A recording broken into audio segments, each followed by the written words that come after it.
Cassandra Leah Quave is the herbarium curator and an associate professor of dermatology and human health at Emory University, where she leads an anti-infective drug discovery research initiatives and teaches courses on medicinal plants, food, and health. Her research focuses on analyzing natural plant-based medicine of indigenous cultures to help combat infectious disease and antibiotic resistance. Dr. Quave is a fellow of the Explorers Club, a former president of the Society for Economic Botany, and a recipient of the Emory Williams Teaching Award and Charles Heiser Jr. Mentor Award. She is the co-creator and host of Foodie Pharmacology, a podcast dedicated to exploring the links between food and medicine. A leader in the field of medical botany, she has authored more than 100 scientific publications and has been featured in the New York Times Magazine and BBC Focus, as well as PBS, NPR, and the National Geographic Channel. Her book, The Plant Hunter, A Scientist's Quest for Nature's Next Medicines, was published by Viking in 2021 and will be available in paperback in June later this year. Temple Grandin calls Cassandra Quave a woman with incredible grit and courage.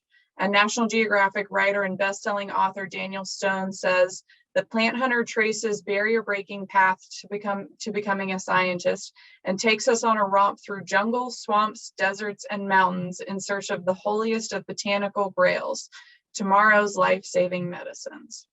We need more scientists like Quave, resourceful, good-humored, and ready to solve Earth's most pressing problems. Today, it is my great pleasure to be able to introduce you all to Dr. Cassandra Leah Quave. Great, thank you so much. It's great to be here today. I'm really excited to share with you some insights from my memoir, The Plant Hunter, A Scientist's Quest for Nature's Next Medicines.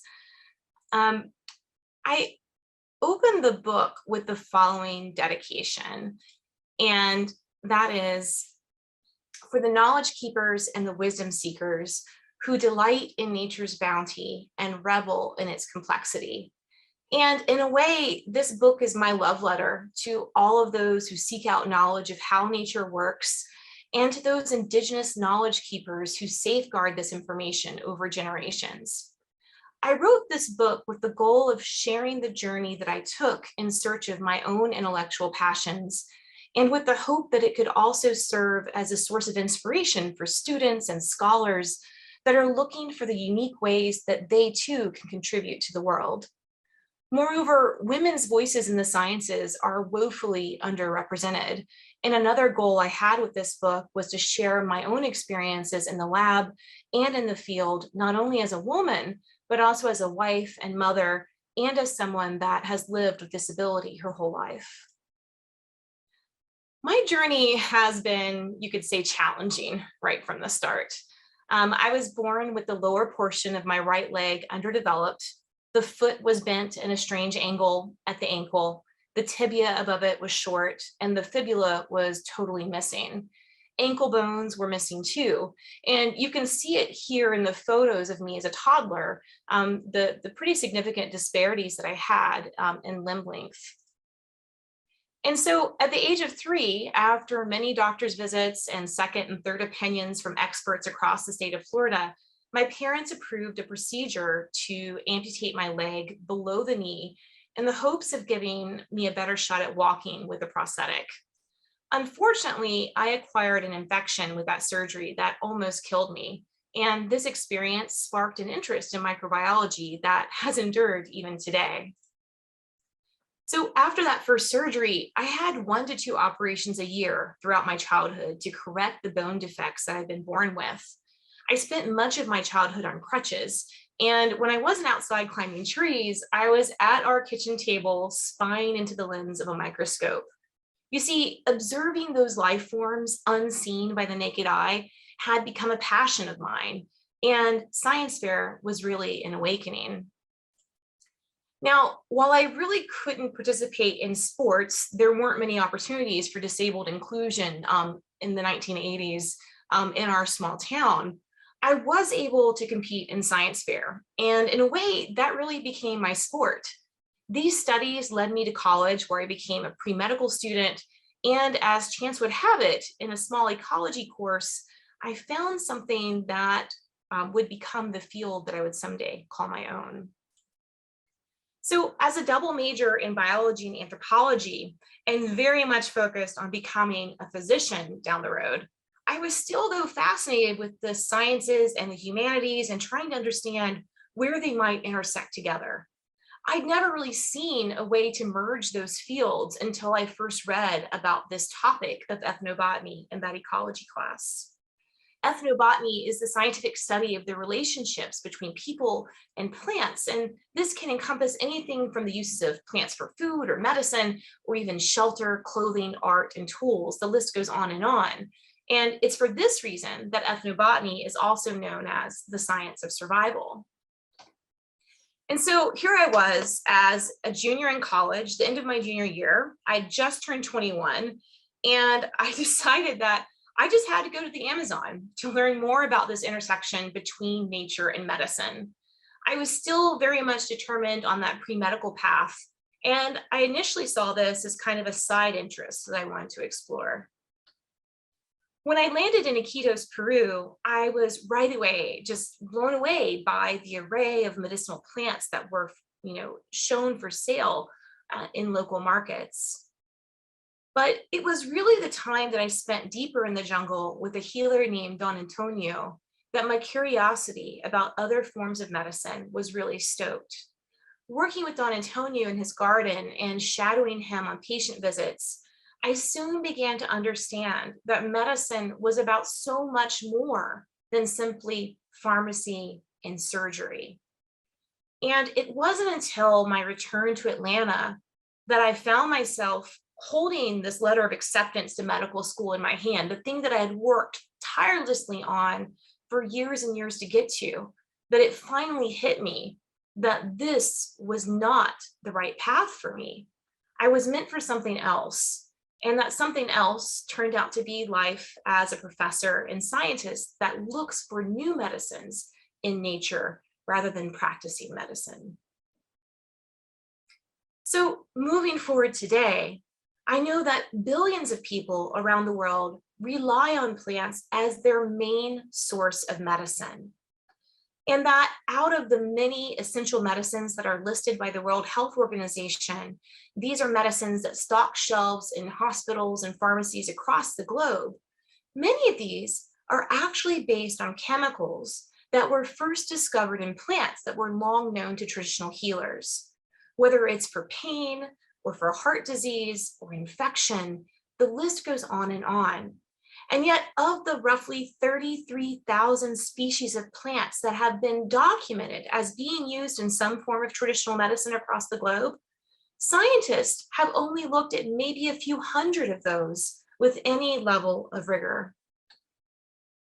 And so in The Plant Hunter, I offer perspectives not only on the pharmacological potential of plants, but also how they might be used to fight one of the greatest threats to modern medicine as we know it today, and that is the rise of antibiotic-resistant superbugs.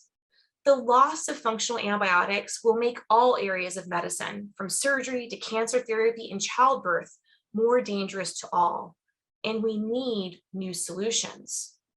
So, could plants be the solution? Could they be the source of those next life-saving medicines? And as I've been leading up to this, you can probably tell, I think the answer is yes, they can be. And so in the book, I take readers on a journey to some of the global biodiversity hotspots where my lab team and I collaborate with local communities and local scientists in these countries in the search of plants that heal. In the lab, we've compiled an amazing resource, a chemical library that's derived from more than 700 medicinal plant species collected from around the globe. And we use these in our laboratory research to search for new therapies to fight superbugs, whether it's for MRSA or for COVID or super fungal infections. We're looking at all of these different targets. So in the book, I share an accessible view of the science. My goal here is really to make it something that people could read, even if you're not, a scientist, if you don't really have a science background. I wanted to make this accessible because I think that Our relationships that we share with nature, that people have innately, these relationships with nature, are accessible in their own sense. And so I talk about our work in the field, in the lab, in the herbarium, to show how we can use these tools to investigate these questions. Our work and the stories in the book begin and end with an emphasis on ethical engagement with local communities, and I offer examples of the many ways that we can empower communities and help build up the research resources of our international scientific partners. I take readers on this journey of discovery, and following Peru, the next stop was actually in southern Italy, where I began to work with local healers like Zia Elena, shown here in these communities. While in Italy, life also happened. I met a wonderful man who I married and began a family with, and I provide that story as well in the book to talk about what it was like to start a family and raise kids as a graduate student. As my career developed, my international expeditions continued, and along with sorting out the logistics for research supplies in the research team, I also had to sort out ways to accommodate my family who accompanied me on these expeditions. And so in addition to logistics for having children on expeditions, I also faced the struggles of navigating physically difficult spaces with an artificial leg. And in the book, I don't hold back on sharing the very real challenges I faced on this journey, but I also share the incredible joys of scientific discovery and how little creative thinking and careful planning can go a long way in overcoming whatever hurdles we encounter in life. I also share a bit of my sense of humor in the book. While my days always begin with a lot of positive energy, this is the kind of Instagram photo I might post in the field. I also share a glimpse at the reality of what I look like after these very long days in the field. So whether we're working in the United States with teams of students here at Emory, or working with local students from Albania and Kosovo in remote mountain ranges of the Balkans, the important lesson that I share is really that teamwork is key to ensuring the success of these missions. And these lessons shared, I believe, are ones that college students can definitely identify with and learn from. You don't have to be a scientist to appreciate the importance of exploring your creativity and celebrating diversity. And my great hope is that readers of The Plant Hunter will walk away inspired to bring together different ways of thinking about whatever challenges they may encounter in their lives. Thank you so much for your attention today.